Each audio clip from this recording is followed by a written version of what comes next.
Halo dan selamat datang kembali dalam pembahasan mendalam kita.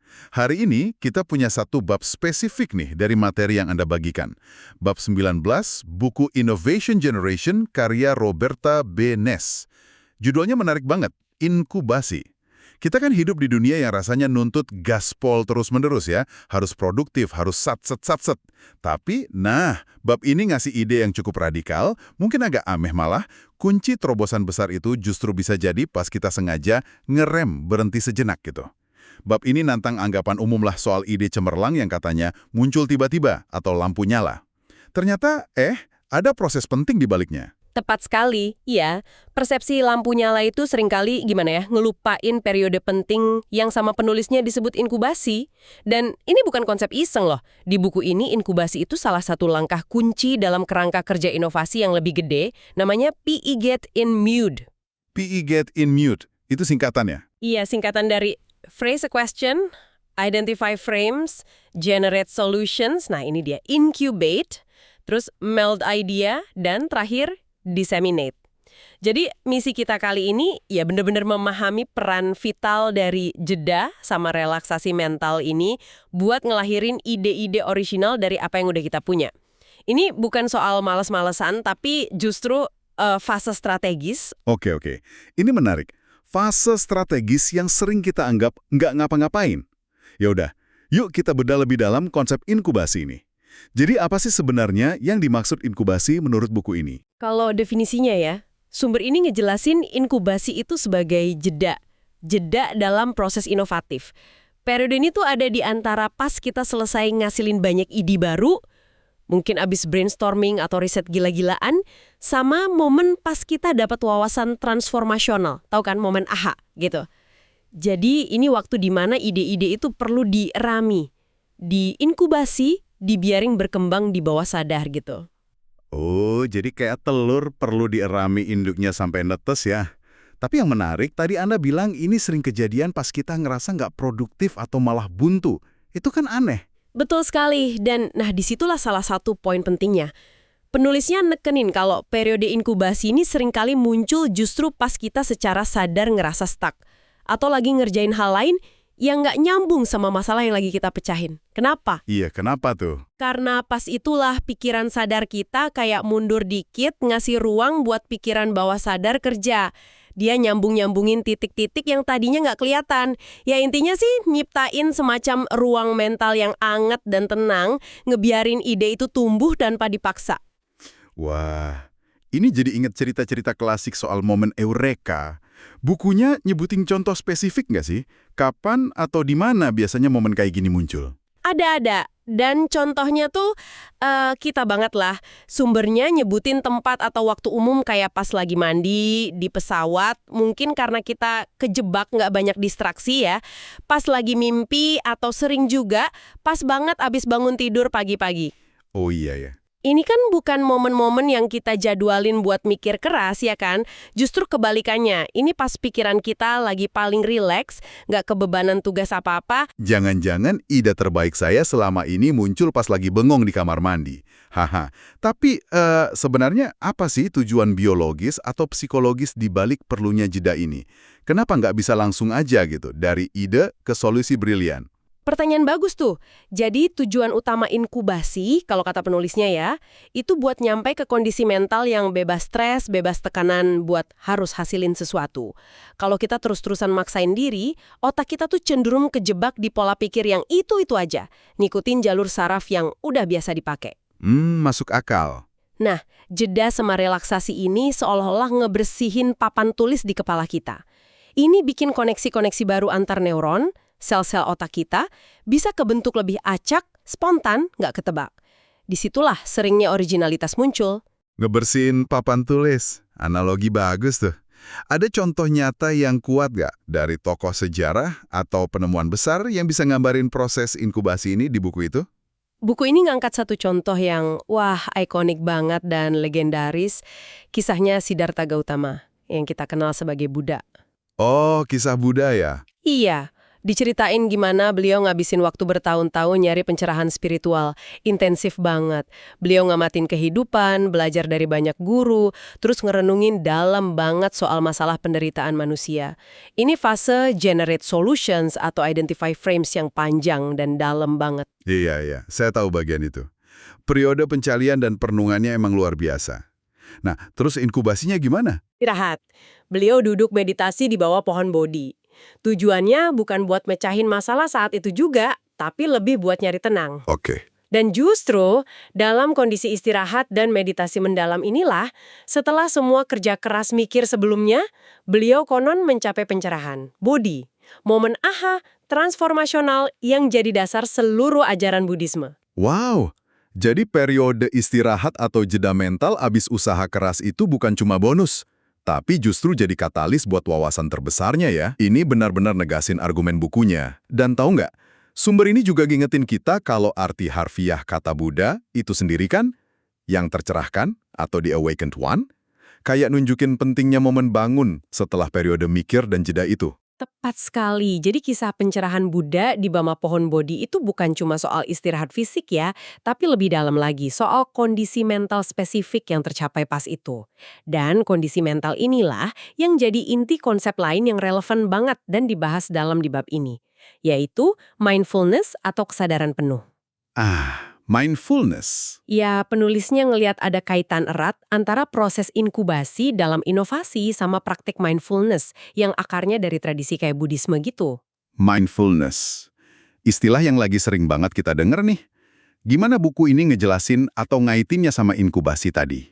Kalau dalam konteks buku ini ya, mindfulness itu diartiin sebagai kesadaran penuh, tapi nggak ngejudge terhadap apa yang terjadi di dalam diri kita, pikiran, perasaan, sensasi badan, sama di lingkungan sekitar kita, dari waktu ke waktu. Intinya sih, hidup sepenuhnya di saat ini, nggak kejebak mikirin masa lalu atau khawatirin masa depan. Sumbernya nyebut ini sebagai alat observasi yang kuat banget. Alat observasi? Maksudnya gimana tuh? Maksudnya, pakai mindfulness, kita belajar merhatiin detail-detail di sekitar kita. Pemandangan, suara, bau, kayak baru pertama kali ngelalamin aja. Kita lepasin asumsi-asumsi lama, filter otomatis yang biasanya kita pakai, kemampuan buat ngelihat apa adanya ini penting banget buat nangkep nuansa atau ide yang mungkin kelewat kalau kita terlalu fokus sama tujuan atau kejebak rutinitas mikir. Oke. Jadi, mindfulness bantu kita lihat dunia pakai kacamata baru ya? Terus, gimana caranya biar bisa mindfulness gini? Terutama buat bantu inkubasi tadi.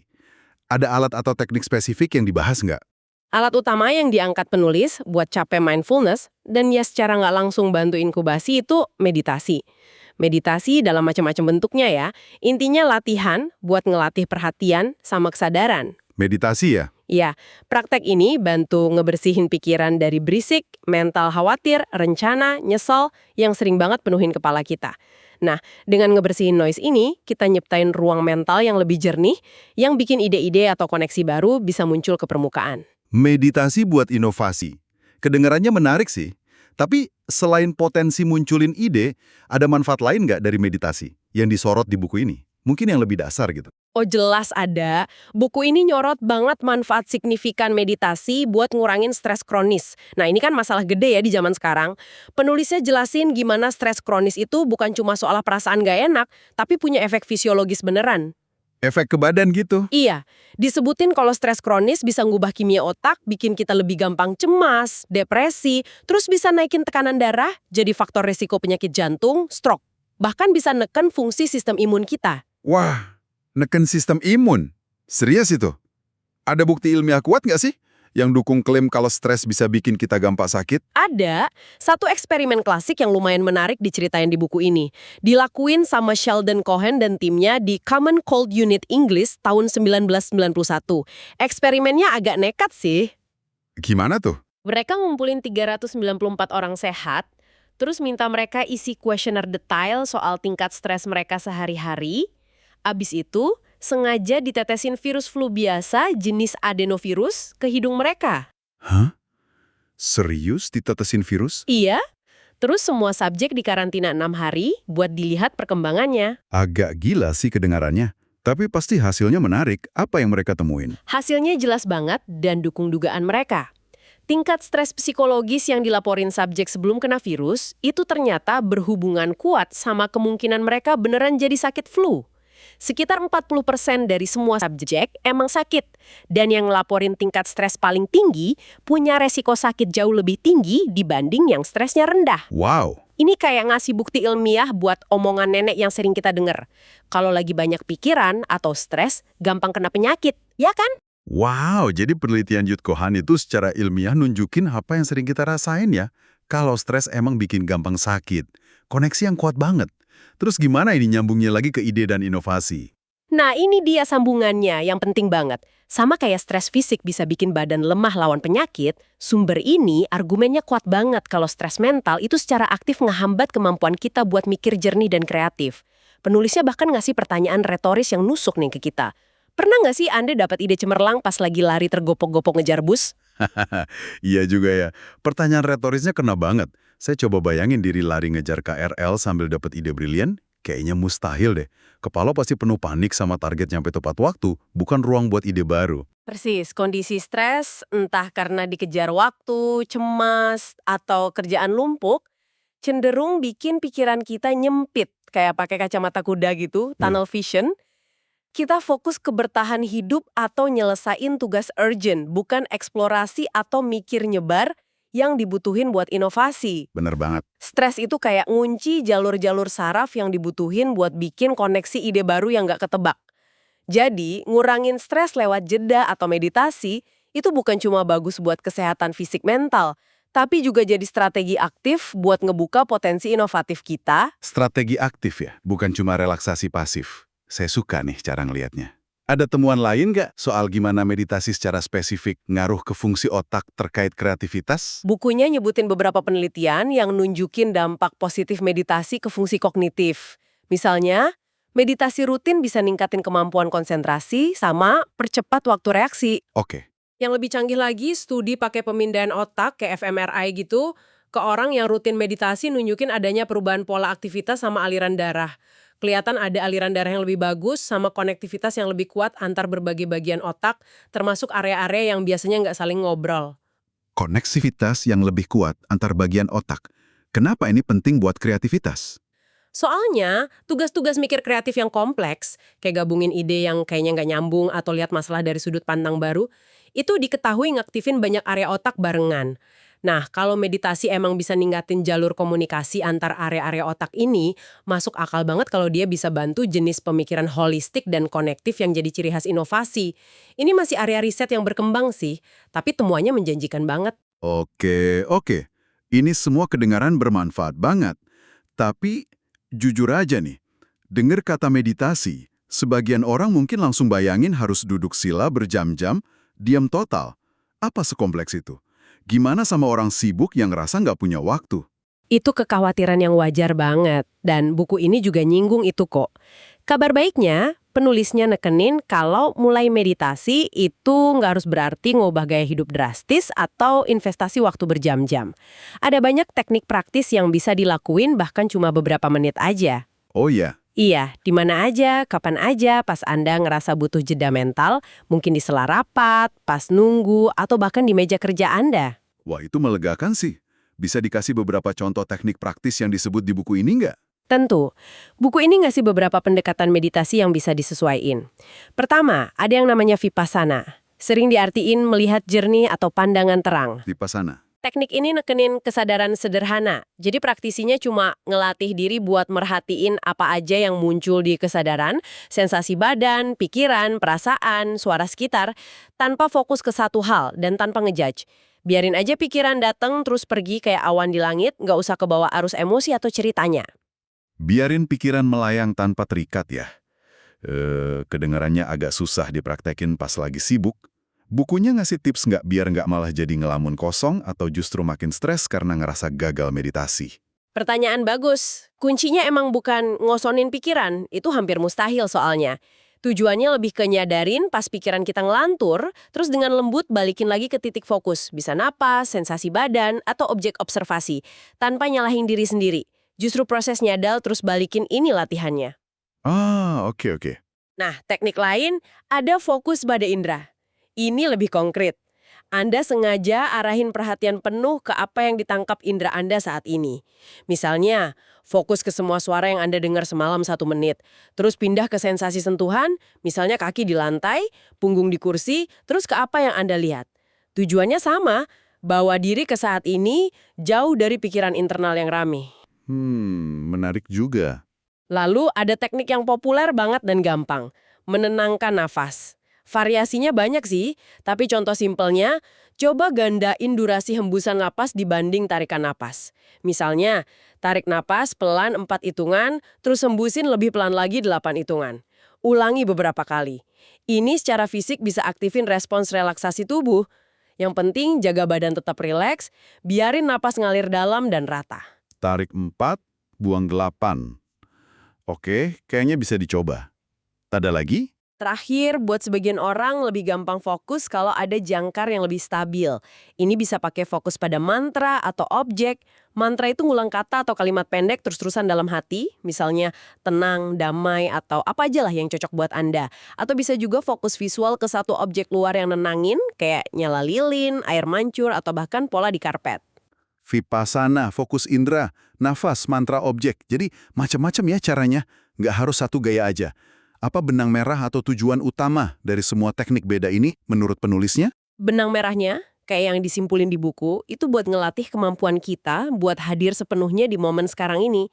Jadi sadar sama apa yang beneran terjadi sekarang, tanpa keseret arus pikiran liar, nyesel masa lalu, cemas masa depan, kritik diri, yang seringkali ngerusak ketenangan, kejernihan mikir, dan akhirnya ya kemampuan kita buat dapetin wawasan baru, yang mungkin sebenarnya udah ada di bawah sadar kita. Oke. Ini ngasih gambaran yang jauh lebih kaya ya, soal inkubasi.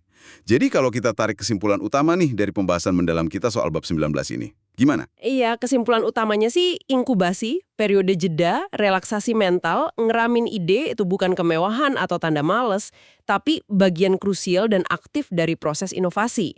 Sering banget diabaikan di budaya kita yang gila sibuk ini kan, padahal fase ini justru pas pikiran bawah sadar kita kerja keras, nyambungin titik-titik, dan ngelahirin orisinalitas. Betul. Dan ada hubungan ilmiah yang makin jelas ya antara ngurangin stres, baik lewat meditasi formal atau sekedar ambil jeda sadar, sama kemampuan otak kita buat ngebentuk koneksi saraf baru.